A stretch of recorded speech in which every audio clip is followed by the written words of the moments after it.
Hey guys, tonight we step into a hall so vast that your footsteps echo for what feels like miles before fading into the hum of anticipation. It's the year 1280 BCE, and the Han dynasty's capital of Chang'an glitters with candlelight that seems to float in the faint winter haze. You're at the eastern gate of the imperial palace, and you've somehow been summoned. Don't ask how. If you think about it too much, you'll panic. To the emperor's own feast. Red lacquered pillars rise above you like enormous tree trunks, carved with dragons that seem to coil upward into shadow. From somewhere deep inside, you catch the tang of roasting venison and the warm nutty scent of millet wine. You are here as an observer, but every eye still weighs you. Silk-clad officials move like a slow river toward the banquet hall, each robe hem sweeping the polished tiles. Bronze bells chime in the distance, announcing that the feast will begin soon. Somewhere in the back of your mind, you're aware that this is not the sort of invitation you can turn down or leave early. If you spill wine on the wrong noble's lap, you probably won't survive this. Before we sit down at the emperor's table, hit that subscribe button so you never miss another journey into the strangest corners of history, and drop your location and local time below. I want to see who's joining this feast from which corner of the empire tonight. May your cup never empty, your plate never cool, and your seat never be too close to the emperor's mood swings. Now you cross the threshold into the imperial banquet hall.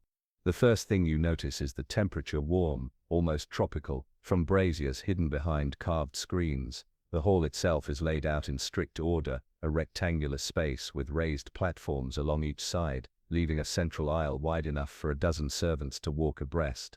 The emperor's dais stands at the far end, elevated on 3 tiers, each one draped in brocade so thick it pools on the floor. His seat is not just a chair, it's a throne shaped like a phoenix, taking flight, flanked by tall golden lamps that hiss faintly from oil flames.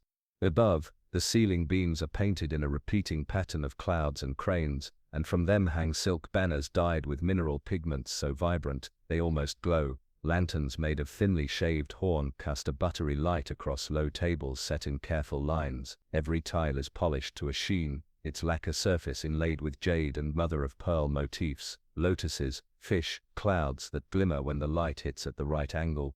You're guided to a point where you can see the entire hall but are also far enough from the emperor to avoid the scrutiny of his inner circle. From here the hall feels like a living organism. Servants glide soundlessly between tables, carrying trays piled with gleaming bronze cups, stacks of porcelain bowls and folded napkins of fine hemp cloth. Each step is measured, each gesture practiced to puxa. Dropping a spoon here is not just clumsy, it's an act of social suicide.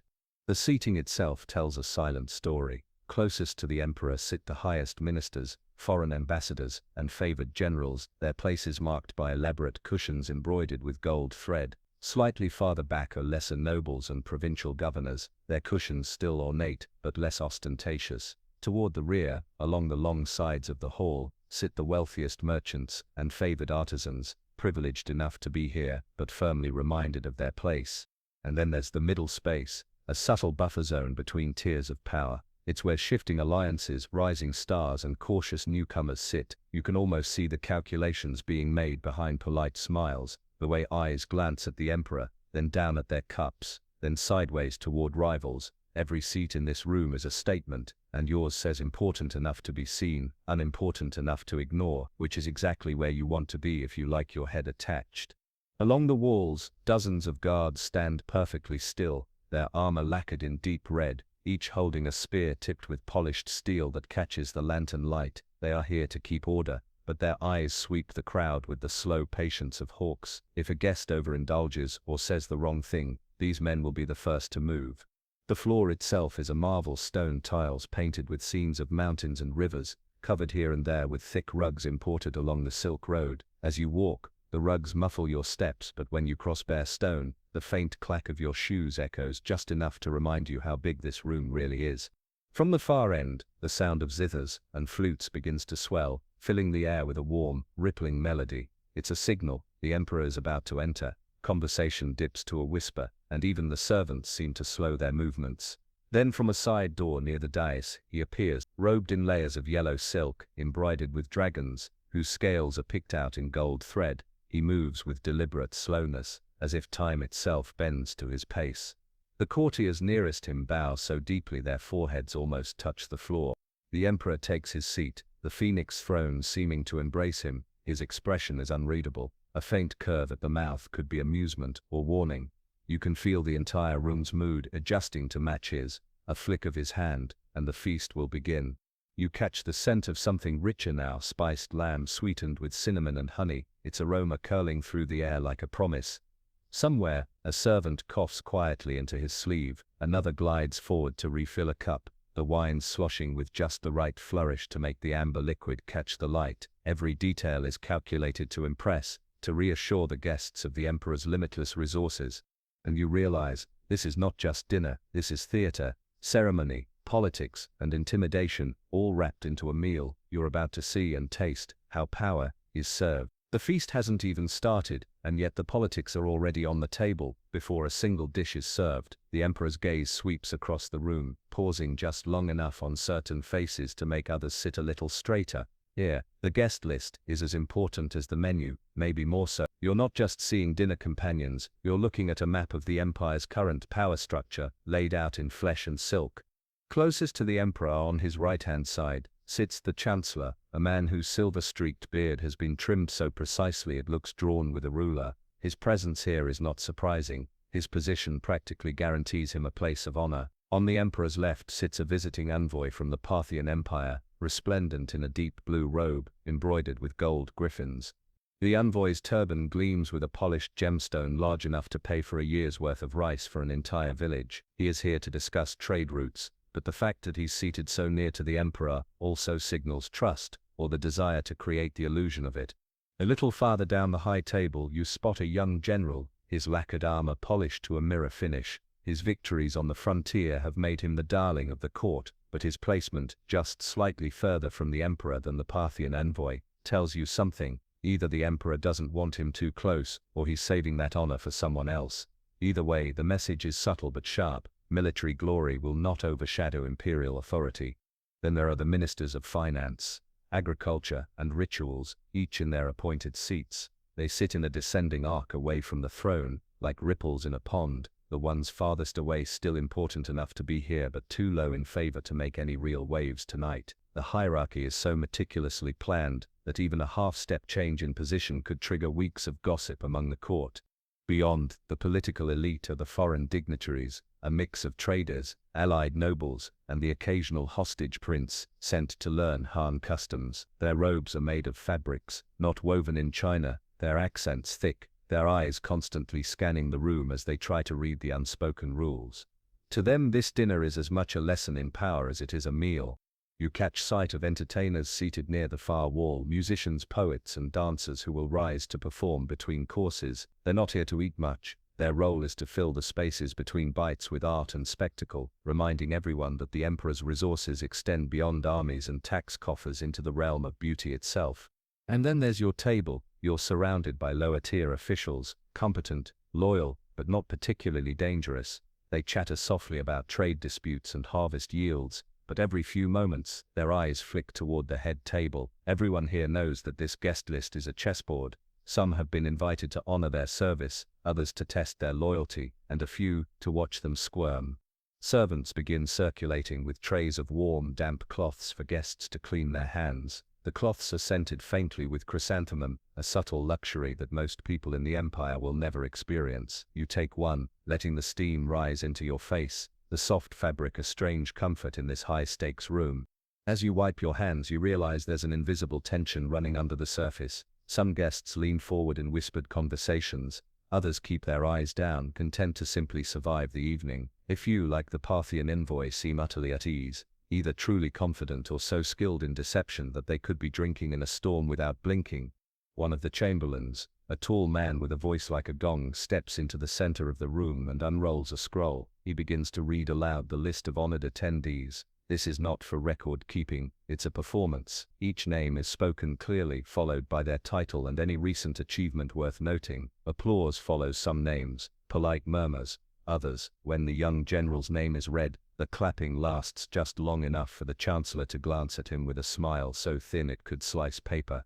After the list, the chamberlain announces the emperor's chosen first guest of honor for the evening, a role that comes with the privilege of making the opening toast. Tonight, that honor goes to the Parthian envoy. You can practically hear the unspoken reaction ripple through the Chinese ministers. This is diplomacy served cold, a reminder that the emperor's alliances extend beyond his own borders, and perhaps that certain domestic players aren't quite as indispensable as they'd like to think. The envoy rises, bowing first to the emperor, and then to the assembled guests. His toast is short, but the language is rich, flowery praise for the Han dynasty, sprinkled with references to shared prosperity and mutual respect. It's the kind of speech that could mean genuine friendship, or be entirely empty. Either way the message is received. This guest list is a stage, and every player has their role. When the envoy sits, the emperor nods once, and the first ceremonial wine is poured. The servants move in synchronized pairs, carrying bronze pitchers shaped like stylized geese. They fill the cups of those closest to the throne first, then work their way outward in widening circles. The wine is a pale amber, its scent sweet with a faint bite of fermentation. You raise your cup when the others do, and the room takes its first drink together, an unspoken promise that the night has officially begun. Somewhere behind you, the musicians change the tune, their strings weaving a melody that seems to flow along the edges of conversation. The feast itself is still to come, but already the guest list has done its work. The powerful have been recognized, the alliances displayed, the tensions quietly underlined. You take another sip of wine and glance toward the head table, watching as the emperor speaks softly to the chancellor. Whatever is said makes the older man's eyes narrow, just a fraction, but enough to tell you this meal will be as much about strategy as it is about food. And as you place your cup back on the lacquered table, you realize you're not just watching history, you're sitting in the middle of it. The toast is finished, the wine cups are set down, and a quiet ripple moves through the hall. Time for the pre-feast rituals. At an emperor's banquet, you don't just eat, you go through a carefully choreographed sequence of gestures, blessings and symbolic acts that make the meal more than a meal. First comes the cleansing. Servants approach with long-handled bronze ewers, pouring warm water scented with herbs, mint, chrysanthemum, and in some cases rare saffron imported from far-off lands, into shallow basins at each guest's table. The water is not for drinking, it's for rinsing your hands in a slow, deliberate motion, wiping them dry with linen cloths that feel softer than anything most people will touch in their lives. You follow the lead of the guests around you, dipping your fingers just enough to show you understand the etiquette, not so much that you appear nervous or clumsy. Next is the offering. A low table is carried in and placed before the emperor's dais. Upon it rests a symbolic dish, a whole roasted pheasant, glazed with honey and garnished with sprigs of pine. This is not his dinner, it's a ceremonial presentation, an offering to the gods and ancestors who, according to belief, safeguard his reign. A court priest in flowing white robes steps forward, lifting a bronze ladle of wine and sprinkling it over the pheasant, while chanting a short blessing. The hall falls silent, the only sounds the rhythmic rise and fall of his voice and the faint hiss of the oil lamps. You notice that even here, in a hall of silk and jade, the rituals have an edge to them. Each gesture is a reminder. The emperor's right to rule is ordained not just by military power or wealth, but by a sacred connection to heaven. You are not at a party, you are in the living center of a cosmic order. Once the blessing ends, musicians strike a brief, bright chord, and servants move to bring small trays to each table. On them are thin wafers of pressed rice flavored with ginger, meant to open the palate and symbolize purity before the main courses. You bite into one, it's crisp, fragrant and vanishes almost instantly, leaving a faint heat on your tongue. At the emperor's table the rituals continue with the formal greeting of key guests. One by one certain figures rise and approach the dais, bowing deeply before exchanging a few words with the emperor. You can't hear what's being said, but you can read the body language, the chancellor's slow respectful nod, the Parthian envoy's broad confident smile, the young general's rigid military bow. Each approach is a small performance, the language of posture and expression, as important as anything spoken aloud. Then comes the inspection of the feast. This part is both practical and symbolic. Before any dish is served, a pair of high-ranking food inspectors, trusted officials, not servants, step forward to examine the prepared platters in the side corridor. They taste, smell, and check for signs of spoilage, or more darkly, poison. You glance toward the emperor and notice he doesn't so much as flicker with impatience. He knows the inspection is as much theater as safety measure, a public demonstration that no detail is beneath his attention. When the inspectors finish, they bow and announce the feast safe to begin. The herald strikes a small bronze gong, and the sound rolls through the hall like a tide. This is the signal for the servants to begin the first procession. From a side door the kitchen staff emerges, not rushing, but moving in a deliberate unified line. Each carries a large lacquered tray, draped with crimson cloth to conceal the dish beneath. The trays are placed on long, low serving stands, arranged along the hall's central aisle, and only when all are in place does the chief steward give the nod. In a perfectly timed motion, the cloths are lifted away, revealing the opening dishes. The sight is dazzling. Bowls of steaming millet porridge, topped with bright slivers of scallion and ginger, platters of delicate dumplings shaped like fish, their dough translucent enough to hint at the shrimp inside, slices of pickled radish, arranged in the shape of a blooming chrysanthemum. These are not heavy foods, they're meant to tease the appetite, to show artistry and abundance without overwhelming the stomach before the main courses arrive. You glance up the hall. The emperor takes the first bite, lifting his chopsticks with unhurried precision, and only then does the rest of the room follow. A faint clatter of porcelain and bronze spreads outward as guests begin to eat. You taste the millet porridge. It's warm, savory, with just enough ginger to brighten the flavor. It's also a small mercy. This is the first real food you've had since arriving, and the warmth settles you after the hours of standing and waiting. Between bites, you catch sight of the side corridors, where more servants are preparing for the next stage. You can see glimpses of enormous platters, the gleam of polished bronze, the flash of a carving knife catching the light. Even now the rhythm of the feast is tightly controlled. No one hurries, but no one wastes a moment. When the opening dishes are cleared, the musicians strike a slower, more layered tune, the flutes weaving above the zithers like drifting smoke. This signals the end of the pre-feast and the transition into the first grand course. The servants pour a second round of wine, this time darker and richer than the first, and you feel the room loosen just slightly. Laughter bubbles up from a table of mid-ranked officials. Someone makes a quiet joke about the chancellor's perfectly symmetrical beard. The air is still formal, but the edges are beginning to soften. The emperor leans back, slightly in his phoenix throne, a gesture that says without words, "Now let us begin." The moment the emperor leans back, the great doors near the kitchens swing open, and the true engine of the feast reveals itself. You've seen kitchens before, small hearths, smoke, clattering pots, but this is a city within a city.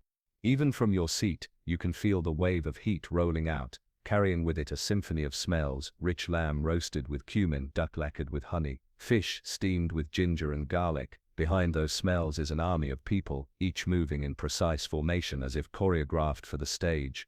The imperial kitchens are not a single room but a sprawling complex of fire pits, brick ovens, stone counters and boiling cauldrons. Dozens of chefs work in near silence, except for the rhythm of knives on chopping blocks. The head cook, an older man in a spotless white robe, stands in the center, his eyes everywhere at once, reading the progress of each dish the way a general reads a battlefield. Closest to him are the master butchers, their hands quick and sure as they carve meat into cuts so uniform they look measured by compass. To the side, specialists in fish preparation work over massive ceramic basins, gutting, scaling and washing the catch in icy water before it is rushed to steaming baskets. Another team handles poultry, plucking feathers, and saving each part for a specific dish. Nothing is wasted in a kitchen where extravagance is measured by perfection, not by waste. In one corner, spice masters work like alchemists, grinding pepper, cinnamon, and star anise in heavy stone mortars. The scent is heady and intoxicating. A single whiff could tell you this meal has drawn on trade routes, stretching from the South China Sea to the markets of Central Asia. Even salt, so common to you now, is here as a luxury, snowy white crystals, stored in lacquered boxes, sprinkled with the care of gold dust. The baking team tends to flatbreads and steamed buns, moving them from wooden trays into enormous clay ovens sunk into the floor. At another station, pastry chefs pipe honey sesame paste into delicate dough rounds, sealing them with a twist that looks almost too beautiful to eat. The sugar for those pastries has come on camel caravans from far to the west, a journey of months just to sweeten a single evening. Every station has its own hierarchy. Apprentices carry baskets of ingredients, fetch fresh water from cisterns, and keep the fires at just the right heat. Journeyman cooks handle the routine work, chopping vegetables, stirring stews, while the masters focus on dishes whose failure would be unthinkable. You spot the taster's table near the kitchen entrance, a security checkpoint for the emperor's safety. Two trusted officials sit here sampling small portions of each dish before it leaves the kitchen. Their faces reveal nothing, but their job is simple. If something is wrong, the dish never leaves. Communication between kitchen and hall is constant. A steward in embroidered robes stands at the threshold, relaying the pace of the banquet to the head cook. Timing is everything. A dish that arrives too soon looks presumptuous. One that comes too late feels like a slight. The emperor's feast is a performance, and the kitchen is the orchestra pit, heard but never seen, working tirelessly so the music never stops.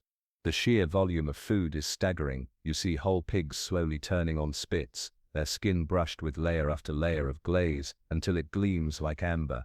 Enormous iron wuks hiss and spit as vegetables are tossed with oil and garlic, the flames licking high before settling again. In massive stock pots, broths simmer with bones, roots and herbs, their surface glistening with a sheen of fat. Some dishes are made purely for show. On a side table, a team assembles a towering sculpture of sweet rice dyed in layers of jade green, pearl white and gold, topped with a carved sugar phoenix. It will be placed before the emperor, admired, and then perhaps eaten, but its real purpose is to display the court's wealth and skill. The logistics are mind-bending. Ingredients have come from every corner of the empire: fresh fish from the coast, pomegranates from the western provinces, venison from imperial hunting preserves, and even ice from mountain caves stored in insulated cellars for weeks. Caravans, riverboats and horseback couriers have all played their part in delivering this moment. You imagine the day's preparation. Before dawn, the fires were lit. By mid-morning the first meats were marinating. By noon, the breads were rising, and now, as the lamps burn bright in the banquet hall, the kitchen is at its most intense. Servants begin carrying the first grand platters toward the hall, their steps slow and deliberate, arms steady despite the weight. The head cook gives a final nod of approval, and you realize something: these kitchens are a reflection of the empire itself, layered, disciplined, and utterly dependent on the emperor's will. Back in the hall, you catch the first sight of the oncoming procession. Polished bronze domes cover the dishes, holding in the heat and scent until the moment of reveal. The guests shift in their seats, eyes following the line of servants as if they were watching a parade. And you can't help leaning forward. The stage is set, the orchestra is playing, and the main act is about to arrive. The procession of food is as much about spectacle as it is about eating. Each servant moves with the precision of a dancer, bronze-domed platters balanced carefully in both hands. The guests can smell the feast before they see it: waves of cumin, cinnamon, honey, and roasting meat drifting into the hall like invisible banners announcing victory. This is the moment where the emperor's power reaches far beyond the palace walls. These dishes are not simply prepared, they have been summoned from the edges of the known world. Every bite is a demonstration that the emperor can command the land, the rivers, the oceans, and even the seasons themselves. Take the pomegranates for example, ruby-red seeds glistening like jewels in crystal bowls. They've traveled over 1,000 miles from the far western territories, surviving sandstorms, river crossings, and weeks in storage. Or the cinnamon bark, shaved into delicate curls, and placed beside roasted duck, harvested in distant southern provinces where the trees cling to humid hillsides. The first grand platter is uncovered at the emperor's table, a whole roasted camel calf, glazed with honey and garnished with dates. You can feel the collective intake of breath from the guests. It's a rare dish, reserved for only the most prestigious occasions. The Parthian envoy nods in subtle recognition. This is a culinary wink across cultures, a dish with roots in trade routes his people control. Next comes a lacquered tray holding bowls of bird's nest soup. The nests themselves, delicate, pale, and almost translucent, were gathered from sheer cliff faces in the southern seas. They've been soaked, cleaned, simmered in a rich broth with rock sugar and ginger, then poured into porcelain bowls so fine you can see the light through them. Following behind are servants carrying slabs of freshwater sturgeon, a fish so large it could feed 20 people. It's been steamed gently with scallions, soy, and rice wine, the flesh flaking apart at the touch of chopsticks. The river it came from is hundreds of miles away, yet here it is, steaming on the emperor's table as though it were caught this morning. And then the spices. Oh, the spices. Platters of lamb have been rubbed with cumin, coriander, and saffron, their golden crust breaking open to reveal tender meat beneath. The saffron alone is worth its weight in gold, brought by caravan from far beyond the empire's borders, each delicate thread a token of trade, diplomacy, and imperial reach. As the dishes arrive, the emperor's chief steward announces each one in a clear, ringing voice, not only describing the ingredients but also naming their origin and the people responsible for delivering them. It's a reminder to everyone present: that this is a network of loyalty and labor stretching across mountains, deserts, and seas, all culminating in a single table. Your own portion arrives in smaller dishes, but no less artfully prepared. On a small plate rests a steamed bun shaped like a lotus flower, its folds so precise they seem carved rather than baked. Another dish holds slices of roasted venison, the edges crisp with a crust of sesame and pepper. Even the garnish is deliberate, a sprig of mint, its leaves brushed with a sheen of honey water so they catch the light. The servers never break rhythm. Once a platter is set down, another arrives. Bowls of pickled vegetables, radish, mustard greens, lotus root are arranged like mosaics. Small dishes of fermented tofu are served alongside glistening cuts of pork belly, braised until the fat and meat melt together into something you can eat with a spoon. The guests murmur their appreciation, but you notice how often their eyes flick back to the emperor. His reactions are subtle, but every approving nod, every slow sip of wine sends ripples through the room. If he lingers over a dish, others at nearby tables follow suit. If he ignores something, it might as well not exist. Then there are the symbolic foods, like the 5 blessings platter, 5 different delicacies, each representing a virtue, longevity, wealth, health, virtue and peace. Tonight, the platter holds candied lotus seeds, sweet rice balls, dried longan fruit, slices of pear, and golden chestnuts. The symbolism is clear. Under this emperor's reign, all blessings are abundant. The Parthian envoy is served an additional dish, a small gesture of hospitality. It's a spiced lamb stew with dates and almonds, a flavor profile that speaks to his homeland. He inclines his head in thanks, and a small smile passes between him and the emperor. That's diplomacy you can taste. Finally, the chief steward announces a dish that causes the older ministers to straighten in their seats: bear paw braised in a clay pot with ginger and fermented black beans. It's not just rare, it's dangerous to obtain, requiring skilled hunters to track the animal in remote forests. The dish is a direct statement of imperial dominance over both nature and men. By the time the last of the platters is laid down, the hall is heavy with the scents of spice, roasting meat and warm wine. You've barely tasted half of what's before you, and yet you know this is just one act in the evening's performance. The emperor lifts his chopsticks again, and the room follows. The feast continues, every bite a reminder that in this hall power is measured, not just in armies or gold, but in the ability to command the rarest flavors of the world and place them on a single table. If the rare ingredients are the jewels of the emperor's feast, then their presentation is the crown. The moment a dish enters the hall, it is not simply placed before the guests. It is unveiled as if the food itself were a work of art. The first thing you notice is the rhythm. Every dish arrives at the same measured pace, carried by 2 servants moving in perfect step. The domed bronze covers are lifted in unison, so that the scents release in a wave, rolling from the emperor's table outward like a tide. You catch the sweetness of honeyed duck before the rich musk of venison, then the sharp perfume of coriander and pepper. At the emperor's table, the largest platters are placed on low stands carved from sandalwood, raising them just enough to display their contents without blocking his view. The stands themselves are works of craftsmanship, lacquer polished to a mirror finish, edges inlaid with thin ribbons of gold leaf. On some stands, small carved jade animals sit at the corners, each chosen to match the theme of the dish. A platter of roast pheasant, for example, rests on a stand with tiny jade cranes, symbolizing longevity and noble grace. The dishes are arranged to catch the light. A roasted camel calf is set so that its glistening flank faces the emperor first, the garnishes cascading in an artful spill toward the guests. Bowls of soup are aligned so that the delicate swirl of scallion threads on top mirrors the shape of clouds, a subtle nod to heavenly favor.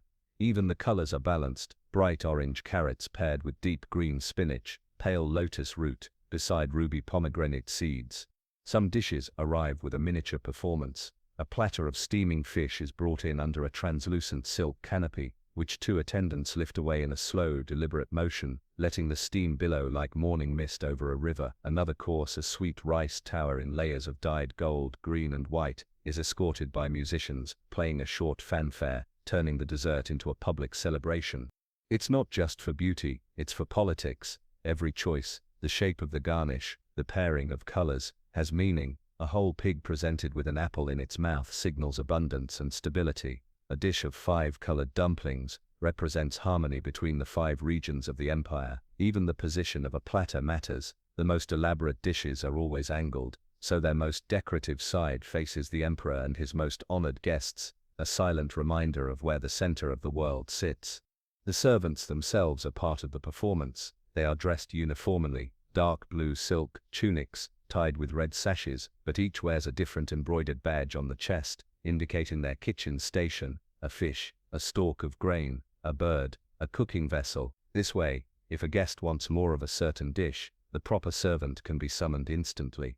At your table, the presentation is simpler but still elegant. A carved duck rests on a platter lined with fresh herbs, its skin a glossy mahogany, the meat sliced into neat, bite-sized pieces. The garnishes are arranged in a pattern that spirals outward, like ripples on a pond. You hesitate for a moment before taking a piece. It feels almost wrong to disturb something so carefully made.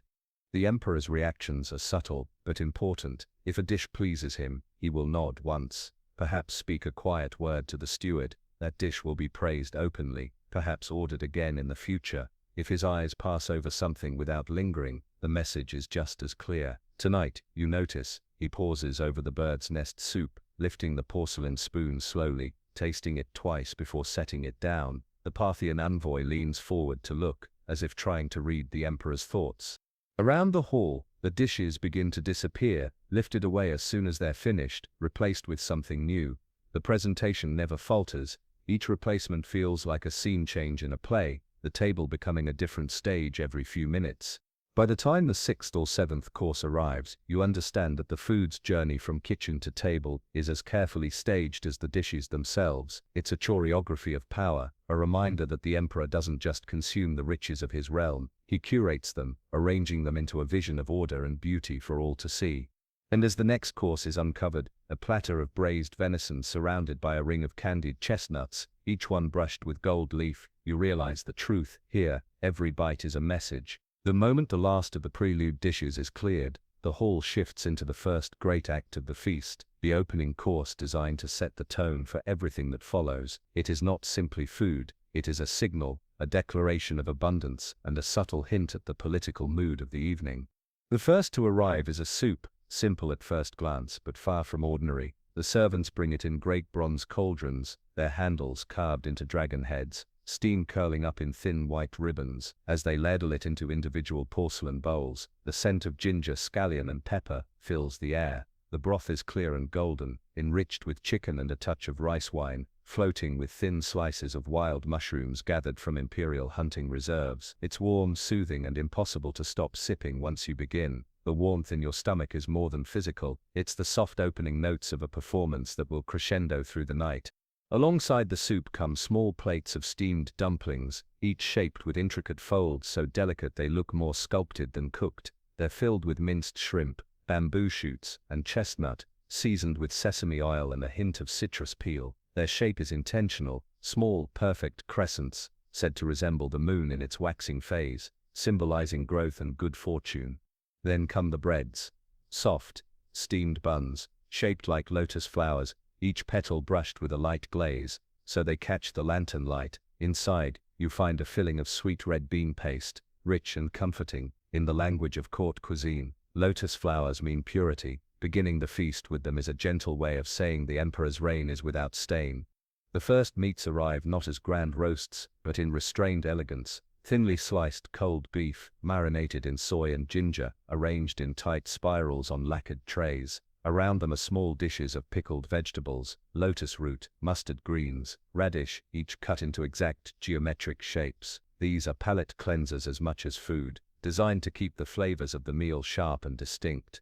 Wine is poured again, but this time it's a pale rice wine, slightly sweet, chosen to complement the lighter opening foods. The servants pour it, from tall ewers, shaped like cranes, the liquid slipping into each guest's cup, with a steady, unbroken stream. No one drinks yet, not until the emperor raises his own cup. When he does, the hall drinks with him, the faint clink of porcelain ringing like a bell. From your seat, you see how carefully this course is constructed. Nothing is too heavy, the dishes invite appetite without sating it, the textures are soft, the flavors layered but not overwhelming. The idea is to awaken the senses, sight, smell, taste, while leaving room for the grandeur yet to come.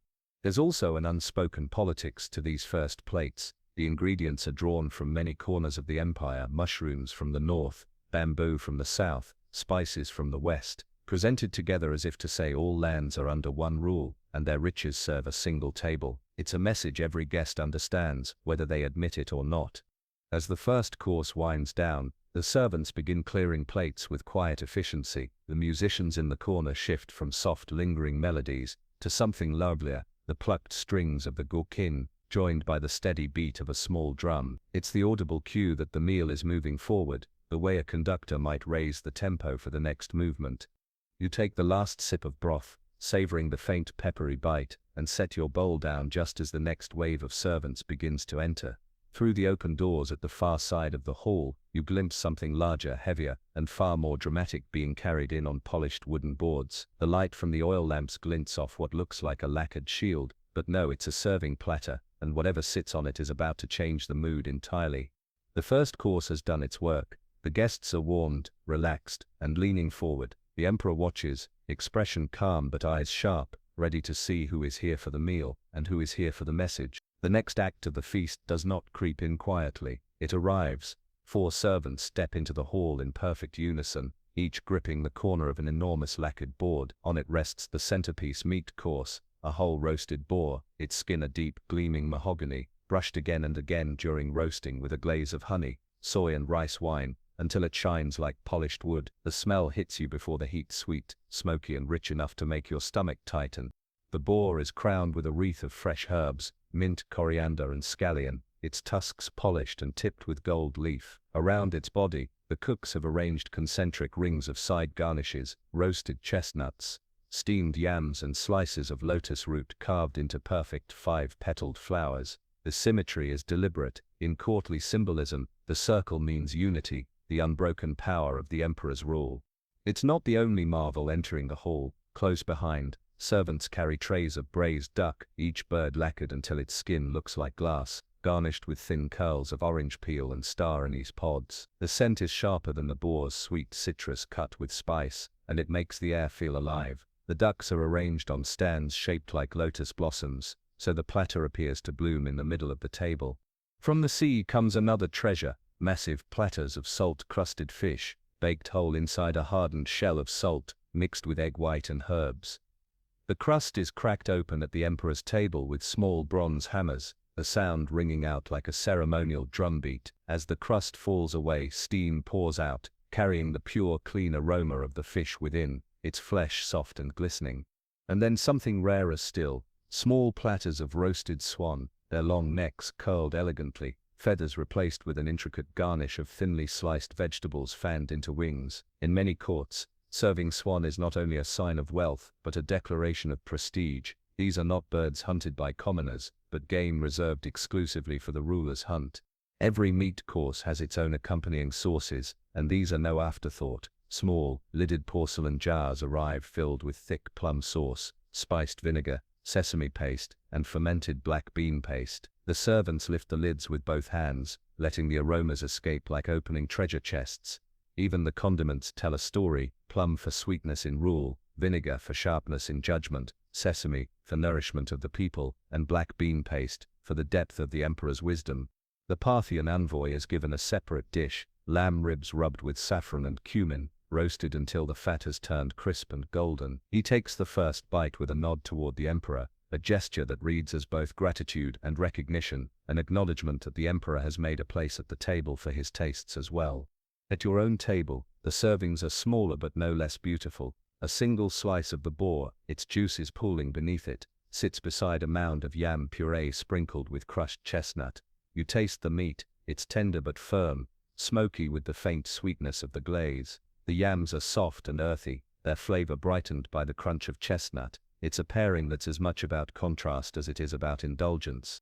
All around you the room hums with quiet conversation and the soft percussion of chopsticks against porcelain. You notice the emperor himself is eating sparingly, tasting from each dish but never lingering too long on one. His role tonight isn't to gorge, it's to approve, to set the rhythm of the room. When he pauses for wine, the whole room drinks. When he lifts his chopsticks, others follow.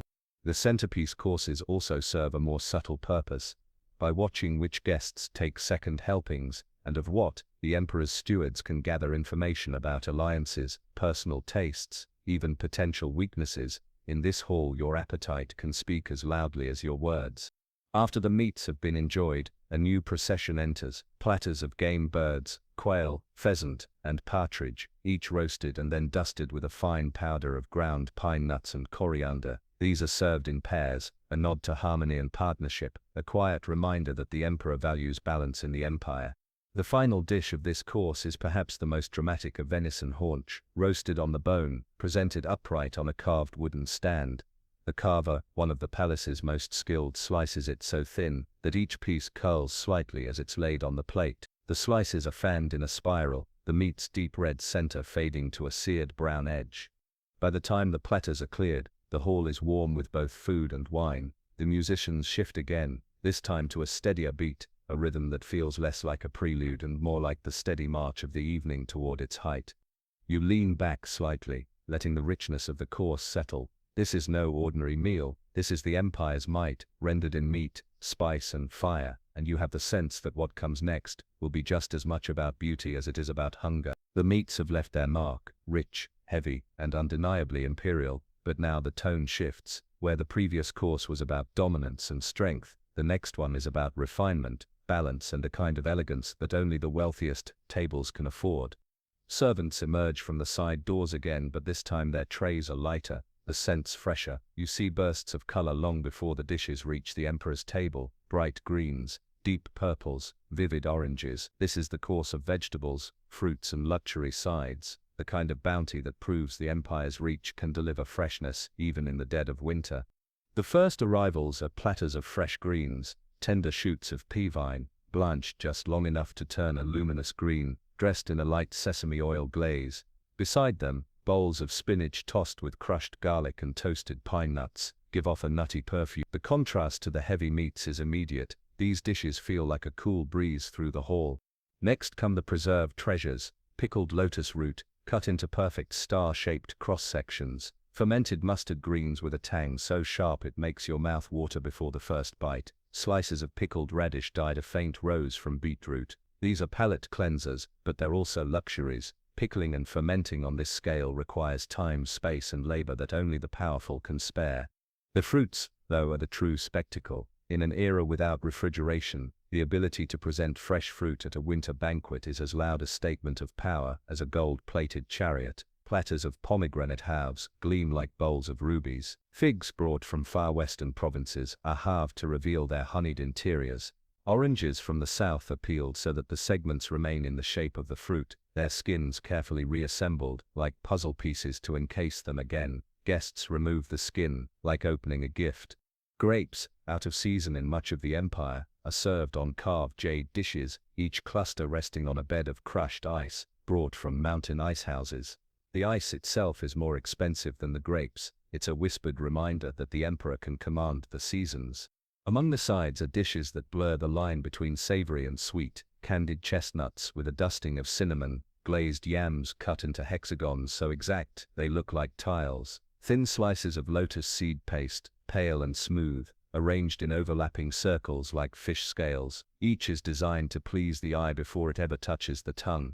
A dish of preserved plums makes its way to your table. They're wrinkled and dark, their flavor both sour and sweet, the kind of taste that wakes you up after too much wine. You take one bite and feel the tang bloom across your palate, cutting through the heaviness of the earlier courses. Even the serving vessels are chosen to enhance the effect. The vegetable dishes arrive in wide, shallow porcelain bowls painted with garden scenes, so that as the food is taken, the images beneath are slowly revealed. The fruit platters rest on polished silver stands, the metal reflecting the colors of the produce like water catching sunlight. At the emperor's table, the centerpiece of this course is a towering arrangement of fruits and vegetables carved into shapes, cranes with wings spread, dragons twisting upward, blossoms unfurling from stems. Some are sculpted from watermelon and radish, others from carrots and turnips dyed with beet juice or turmeric. The artistry is so precise that from a distance you'd swear they were alive. The emperor takes a few pieces of fresh orange, dabbing his fingertips on a scented cloth afterward. It's a small gesture, but it sends a signal. The power to have such freshness, in such abundance, at this time of year, is a power he commands without question. Around you, guests seem lighter now, voices rising just a bit, laughter becoming more frequent. The vegetables and fruits are not only refreshing to the body, they're a relief to the mind, a pause between the grand weight of meats and the indulgent excess that everyone knows is still to come. The musicians respond to the shift, playing something lovelier, strings plucked faster, flutes darting like birds over water. In the corners of the hall, dancers begin to move, preparing for the next burst of entertainment. For now, though, you savor a final bite of pickled lotus root, its crunch crisp and satisfying. The richness of the earlier courses has faded just enough to make you hungry again, and you can't help thinking, if this is the interlude, what will the finale look like? The pause between courses is brief, just enough for the servants to refill wine cups and the musicians to shift into a slower, more fluid melody. Then, almost without warning, the sound changes again, a sharp beat of a drum, a ripple of stringed notes, and the steady clink of bronze cups being set down in preparation. This is the moment when the meal's other great current begins to flow, wine and drink. The emperor's steward steps forward with a tall, ornate vessel, a hausseur of polished bronze, shaped like a goose, with outstretched neck. From its hollow body, he pours the emperor's wine into a jade cup, the liquid catching the lamplight in flashes of amber and gold. Only once the emperor has taken a sip, does the rest of the room begin to drink. The first wine of the evening had been light and floral. Now the servants pour something deeper, a matured rice wine, aged in clay jars, its flavor rich and slightly smoky from years sealed underground. It's warm to the touch, heated gently before serving, so that the aroma rises like a ghost from the cup.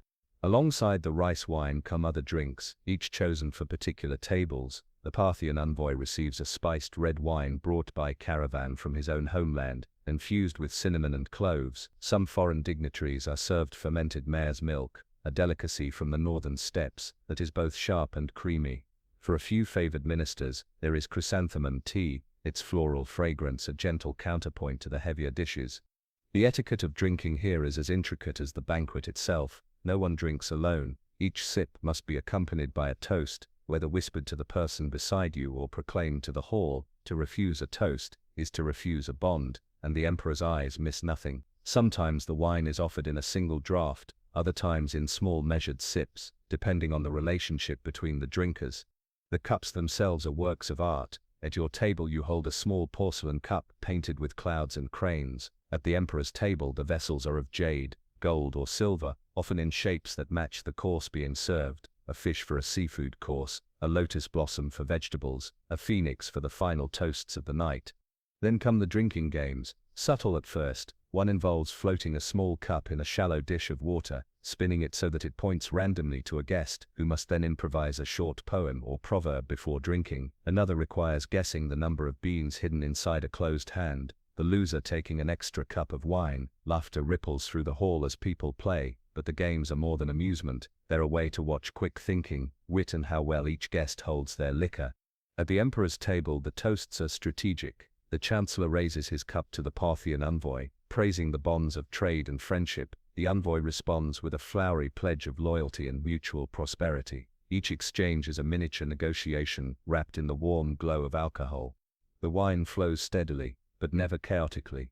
Servants pace the room in a rotation, ensuring that no cup stays empty for long, but also making sure the flow never becomes sloppy. Even intoxication here is controlled. It's a courtly intoxication where laughter is allowed, but dignity must remain. At your table, a neighboring official leans over and offers a toast to shared good fortune. His eyes are sharp, measuring your reaction. You raise your cup, meet his gaze, and take the sip. The wine burns gently down your throat, leaving behind a faint sweetness that lingers. In the corners of the hall, the musicians grow bolder, layering drums and strings into a rhythm that seems to match the rising warmth of the room. A dancer steps forward, swirling a silk ribbon that catches the lamplight, the ribbon's movement echoing the curling tendrils of steam still drifting from the food. The emperor takes another measured sip, then sets his jade cup down. It's a signal, and the servers respond immediately, clearing the wine cups from some tables and replacing them with fresh ones for the next drink. There will be stronger pours ahead, but for now the hall is buzzing, not with disorder but with the carefully guided energy of an empire's elite, drinking in rhythm to its ruler's will.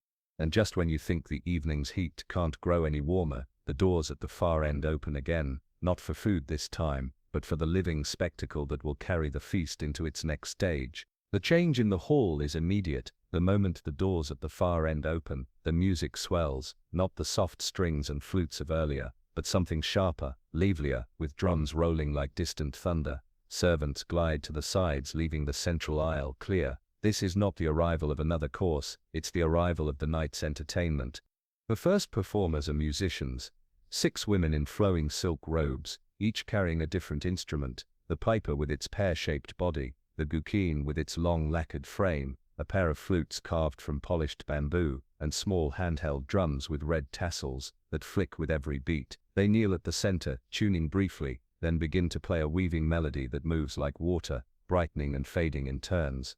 From the other side of the hall, dancers appear, 2 lines of them, clad in layered robes dyed in jewel tones, each sleeve trailing several feet of silk. Their hair is piled high, adorned with gold pins, shaped like phoenixes, tiny pearls catching the lamplight with every step. The dancers move in slow, deliberate motions at first, each step echoing the music's rhythm, then shift into spiraling turns that send their sleeves floating in the air like banners in a breeze. This is more than entertainment, it's political theater. The first dance, you overhear from a whisper at your table, represents the harmony of the 4 corners, a vision of the empire united under the emperor's reign. The dancers' paths cross and interlock, weaving into patterns as precise as any military drill, a visual reminder that beauty and order flow from the same hand.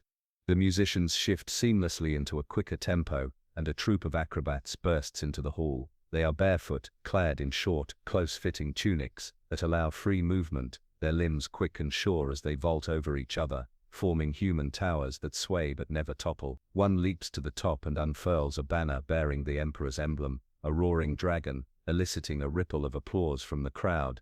At the edges of the performance area, animal handlers step forward, leading small leashed creatures that draw murmurs of delight, trained cranes that bow in time to the music, a sleek cheetah wearing a gold collar, even a pair of monkeys that scamper up the poles of the central lantern stands, pausing to chatter playfully at the guests below.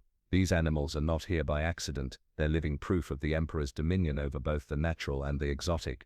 Between acts, short performances by poets and storytellers fill the space. One poet, dressed in simple scholar's robes, steps forward with a scroll and recites verses praising the emperor's rule, his voice rising and falling like the tide. Another tells a tale of a great hunt in the imperial forests, a thinly veiled parable about loyalty and vigilance. Each performance is timed with precision so the flow of the feast never lulls. The entertainers also serve as a kind of subtle diplomacy. The Parthian envoy is presented with a short play performed by masked actors, a retelling of a trade mission between ancient Persia and the eastern lands. It's flattering, yes, but it's also a reminder of the empire's long memory and its ability to weave foreign allies into its own narrative.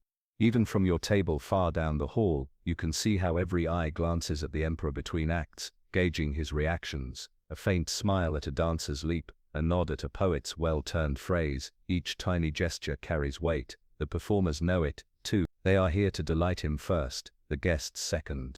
Wine continues to flow throughout, the servants timing their rounds to coincide with applause so they can slip cups into empty hands without interrupting the performance. The warmth of the drink, the rhythm of the music, and the flickering lamplight create a sense of dreamlike immersion. You feel almost as if the hall itself has become a living stage, with the food, the guests and the performers all playing parts in the same elaborate play.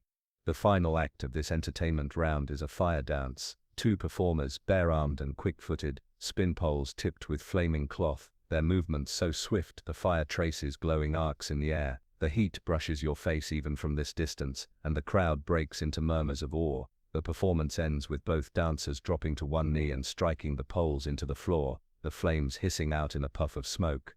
The emperor claps twice, measured, deliberate, and the hall follows, with applause that rolls like a wave from the front to the back. The entertainment fades, the musicians return to their softer melodies, and the servants begin to move again. The message is clear, the performance was not the finale, merely the bridge to what's next. And as the first scent of honey and spice drifts back into the air, you realize it's time for the sweetest chapter of the night. The air in the hall shifts again, not with the heavy savory perfume of meat or the sharp tang of pickles, but with the warm, mellow scent of sugar and spice. The guests lean forward almost unconsciously, even the most stoic ministers can't hide a flicker of anticipation. This is the dessert course, and here in the Emperor's Hall it is not an afterthought, it is a final crescendo of artistry and extravagance. The first arrivals are trays of candied fruits, slices of melon and pear encased in a glassy shell of hardened sugar, grapes dipped in honey and rolled in crushed almonds, and bright red hawthorn berries, skewered 3 to a stick, their glossy coating catching the light like tiny lanterns. The servants set them down gently, as though they might shatter under the weight of an unsteady hand. Following close behind are pastries, dozens of them, each with a distinct shape and filling. There are moon-shaped cakes filled with lotus seed paste and salted egg yolk, their golden crusts imprinted with intricate patterns of cranes and clouds. There are sesame balls fried to a perfect crisp, the dough hollow inside except for a dollop of sweet red bean paste. Thin sheets of almond brittle, lacquered with caramel and sprinkled with edible gold flakes, are stacked in small towers that seem almost too delicate to touch.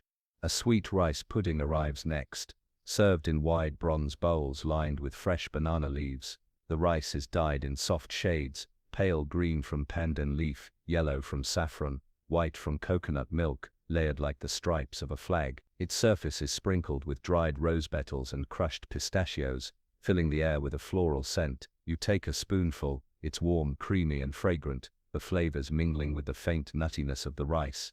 At the Emperor's table, the centerpiece is an enormous sugar sculpture, a phoenix in mid-flight, its wings spread across a lacquered board, each feather painted with edible colors made from ground flower petals. It is the work of the palace's master confectioner, and though it will eventually be broken and shared, for now it serves its primary role to stun the guests into silent admiration.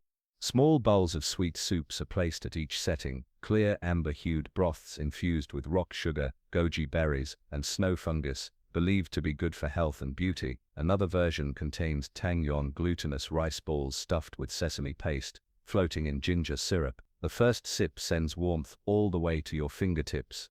Even the drinks shift to suit the moment. Out go the strong wines and sharp teas, replaced with sweetened herbal infusions, fragrant with osmanthus, chrysanthemum, or dried plum. Some guests dip pastries into their tea, others sip slowly, letting the steam mingle with the sugar's perfume.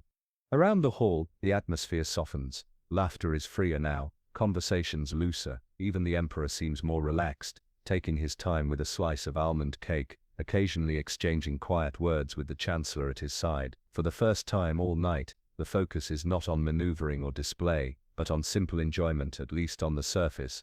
Still, dessert is not without politics.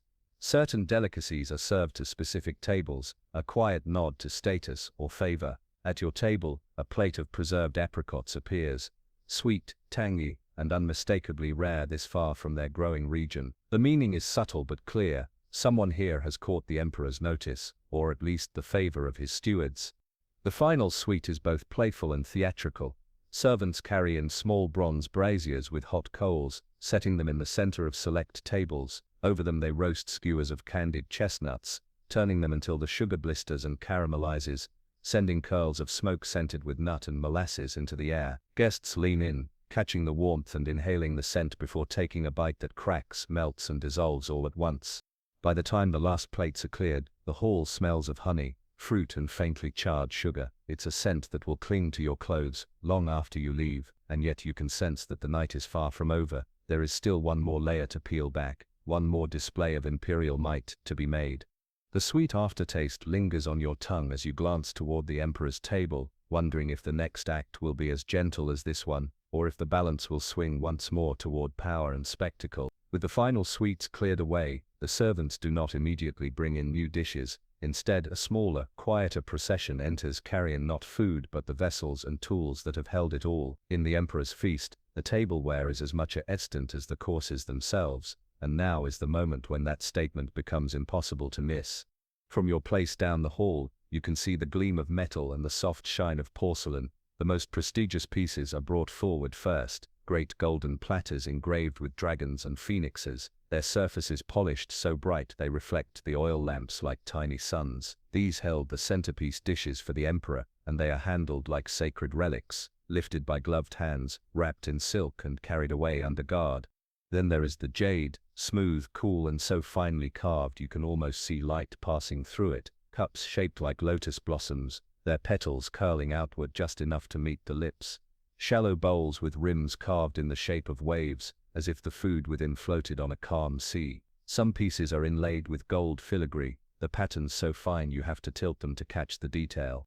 Porcelain too has its place, especially the rare imports and the specially commissioned works from the empire's best kilns. Plates painted with cobalt blue landscapes, tiny cranes flying over mountain peaks, teapots shaped like peonies, their lids fitting so perfectly they make a soft pop when lifted. Even the more modest bowls are lined with subtle designs, revealed only when the food inside is gone, a final gift for the diner who finishes every bite. The utensils are equally deliberate. The emperor's own chopsticks are carved from black rhinoceros horn, tipped with gold. The most honored guests are given ivory, the next rank polished hardwood, and so on down the hierarchy until the last guest still receiving utensils finer than anything most people will touch in their lifetime. Eat with smooth bamboo. Every material tells a story about where the eater stands in the imperial order.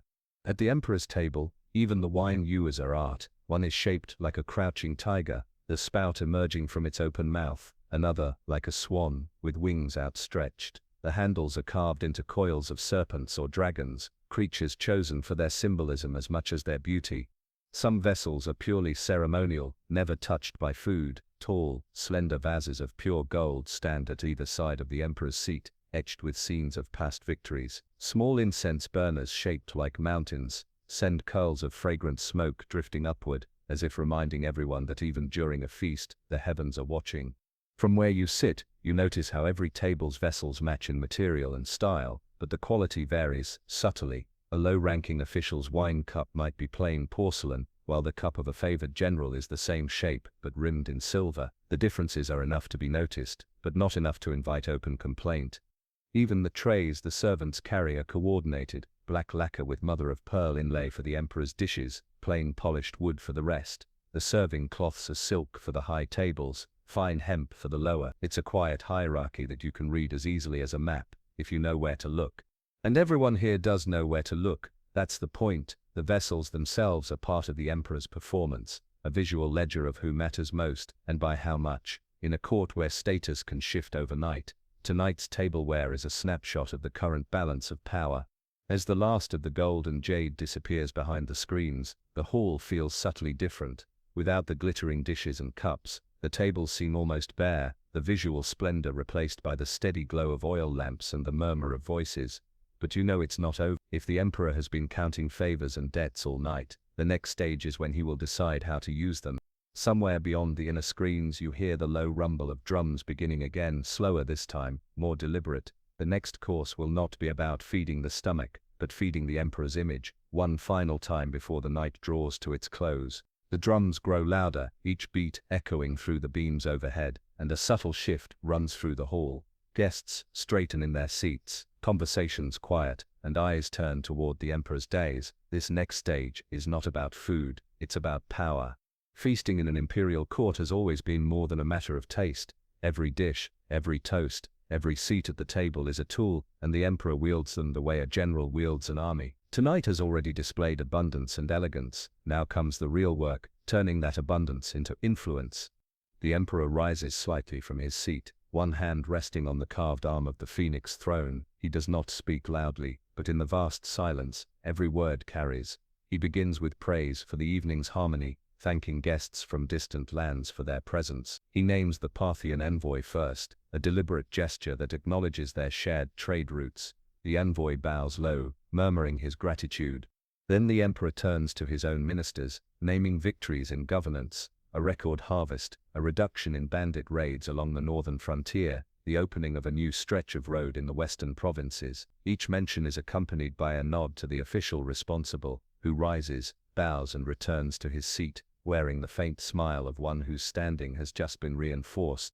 It's not all flattery. One merchant, wealthy enough to earn a place tonight, but apparently not above reproach, is called upon to account for a recent shipment of spoiled grain. The emperor's tone remains measured, but the entire hall can hear the weight in it. The man stammers through an explanation, then sits, his face pale despite the heat of the room. In a single public exchange, his influence has been clipped.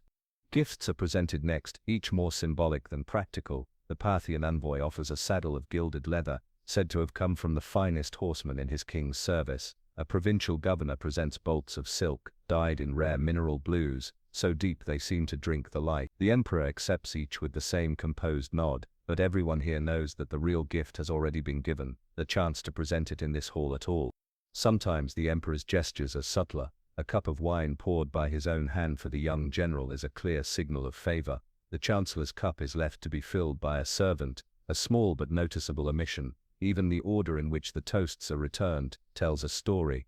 Diplomacy flows in both directions. The Parthian envoy, after being toasted, takes the opportunity to praise the emperor's unmatched wisdom and express hope for trade free from interruption. It's the kind of statement that sounds warm but carries a reminder of mutual dependence. The emperor smiles faintly, letting the envoy's words hang just long enough before shifting the conversation elsewhere. You realize now that this feast has been a council meeting disguised in silk and gold. Every seat, every plate, every word has been arranged so that the emperor can gauge loyalty, test alliances, and send messages, some obvious, some veiled. No one leaves this hall without having been measured. Even the entertainment is repurposed for diplomacy. The dancers return briefly, performing a short sequence in which figures representing foreign lands bow before a central figure robed in gold. It's graceful, subtle, and unmistakable in its meaning. All roads lead to the emperor. At your table, a mid-ranked official leans toward you and mutters just above a whisper, "Watch who leaves with gifts in hand and who leaves with nothing." That's how you'll know what really happened tonight. You glance toward the doors where a small side table has been set with silk-wrapped bundles, tokens from the emperor, distributed at his discretion before the evening ends. By the time the emperor sits again, the air feels heavier. It's not the food, it's the knowledge that the night's political script has been played, and everyone present is now either in a stronger position than they arrived, or a weaker one. And as the wine is poured for what feels like the final time, you suspect the next act will show who is leaving in the emperor's good graces, and who will be lucky to leave with nothing more than a full stomach. The wine is poured one last time, but now the servants move more slowly, as if savoring the final moments of the evening. Cups are filled only halfway, the liquid's amber surface trembling faintly in the lamplight. Conversations that had been lively earlier have softened into low exchanges, punctuated now and then by bursts of laughter from the tables where the wine has worked its magic. This is the winding down of the feast, but not the end. The final stage is as ceremonial as the first. Here the emperor's departure is just as carefully orchestrated as his arrival. Before that, there is the distribution of favors. From a side chamber, attendants emerge, carrying lacquered trays, stacked with silk-wrapped parcels. Each is small enough to be held in one hand, yet the value of its contents could change a man's fortunes. These gifts are not given to everyone, only those the emperor chooses to honor. The first to receive is the Parthian envoy, of course. His parcel is wrapped in gold-dyed silk, a sign of highest regard, and tied with a crimson cord. When he opens it, just enough for the nearest guests to glimpse, it reveals a jade cup carved with a pattern of entwined dragons, clearly meant as a diplomatic treasure. The exchange is formal but warm, a display for all to see. The young general is called next. His gift is a set of silver-tipped chopsticks in a fitted sandalwood case, practical, but also symbolic. In the language of courtly gifts, chopsticks represent unity and cooperation, a subtle reminder to remain aligned with the emperor's aims. The general bows deeply, his face composed but his eyes bright. The provincial governor, praised earlier for his infrastructure projects, receives a scroll case of carved bamboo containing a handwritten note from the emperor himself. Such a gift carries more than sentiment. It is a public mark of favor that will be displayed in his household for decades. And then there are the absences. Certain officials, clearly expecting their names to be called, remain seated, their smiles frozen in place. Each omission is deliberate, a quiet censure delivered in full view of the court. One merchant tries to mask his disappointment by taking an exaggerated sip of wine, but the gesture fools no one. After the gifts, the musicians return with a soft, lilting piece, a farewell tune known throughout the empire. It is paired with the lighting of small incense braziers placed along the central aisle. The air fills with the scent of sandalwood and clove, a gentle haze rising between the tables and softening the hall's edges. The emperor stands. It is not sudden. Attendants move first, rolling up the silk runners before the dais, clearing the space as if preparing for a sacred rite. The entire hall rises with him, hundreds of robes rustling in unison. He descends the dais with the same measured pace as when he entered, flanked by his guards. As he passes, guests bow deeply, careful not to lift their heads until he is beyond them. Before reaching the doors, he pauses briefly, just enough to glance back over the hall. It's not a long look, but it sweeps the room like a final tally. Then he turns and is gone, the great doors closing behind him with a sound that feels like the evening's curtain falling. Even without the emperor, no one leaves immediately. It would be unseemly to rush out. Instead, guests linger over the last sips of wine, trading quiet assessments of the night: who gained favor, who lost standing, what the performances and seating arrangements might mean for the weeks to come. Servants begin to clear the tables in silence, the clink of porcelain and the soft swish of silk-wrapped dishes. The only sounds under the fading music. Your own cup is empty, but the warmth of the evening lingers, a mix of wine, spices, and the strange electricity of having watched power served alongside every dish. As you rise to leave, you glance back at the now bare tables, the empty days, and the faint tendrils of incense smoke curling toward the rafters. The feast may be over, but its ripples will spread far beyond this hall, across the empire, through the trade routes, and into the histories that will remember this night as more than just a meal. The great hall is quieter now, but the silence is far from empty. It's filled with the weight of everything that has just unfolded: alliances sealed with toasts, rivalries sharpened behind polite smiles, fortunes shifted by the tilt of the emperor's head. You're still standing among the last clusters of guests, the warm scent of incense clinging to your robes, when the final phase of the evening begins: departure. One by one, guests approach the main exit. At the threshold, attendants in dark blue robes stand ready with parting courtesies. For those the emperor has favored tonight, the courtesies are more than polite words. They include a final token: a small pouch of spiced tea leaves, a string of freshwater pearls, a tiny silver charm shaped like a crane. The gesture is symbolic, but in courtly circles, symbols have a way of becoming currency. As you edge closer to the door, you catch the low murmur of conversations. Two governors are already plotting how to present their gifts back in their home provinces for maximum prestige. A poet grumbles under his breath about not being invited to recite twice. The Parthian envoy, his golden-wrapped jade cup now cradled carefully in the arms of an aide, is speaking to a minister in tones so low you can't catch the words, though the gravity in his face is unmistakable. The guards at the exit are like statues, their lacquered armor catching the flicker of the last oil lamps. Their stillness is deliberate, a reminder that while the warmth of the feast was real, it exists within the firm boundaries of imperial order. This is still the emperor's palace, and every step you take out of it is taken under his gaze, even if he is no longer in the room. Outside, the winter air is sharp against your face, the warmth of the hall still clinging faintly to your skin. The courtyard is lit by tall bronze lanterns, their light pooling on the frost-covered stones. Carriages and sedan chairs wait in neat lines, each flanked by drivers or bearers stamping their feet for warmth. Somewhere beyond the outer walls, the city of Chang'an is settling into its own nighttime rhythm, oblivious to the deals struck and fortunes altered in the palace tonight. As you step toward your waiting transport, you look back at the massive silhouette of the banquet hall. From here you can no longer hear the music or see the lavish dishes, but you can feel the echo of the night, the precise choreography, the layers of meaning behind every gesture, the way the emperor's presence infused even the smallest details.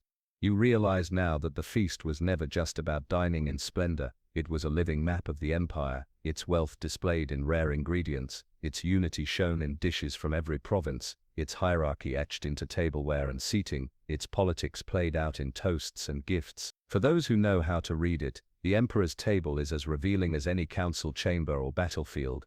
Your carriage jolts into motion, the palace walls sliding slowly out of view. Somewhere inside, servants are still cleaning, storing the golden platters, banking the kitchen fires for the night. By dawn, the hall will be empty, waiting for its next grand performance. And yet for everyone who sat within its walls tonight, the taste and weight of the emperor's feast will linger far longer than any flavor on the tongue.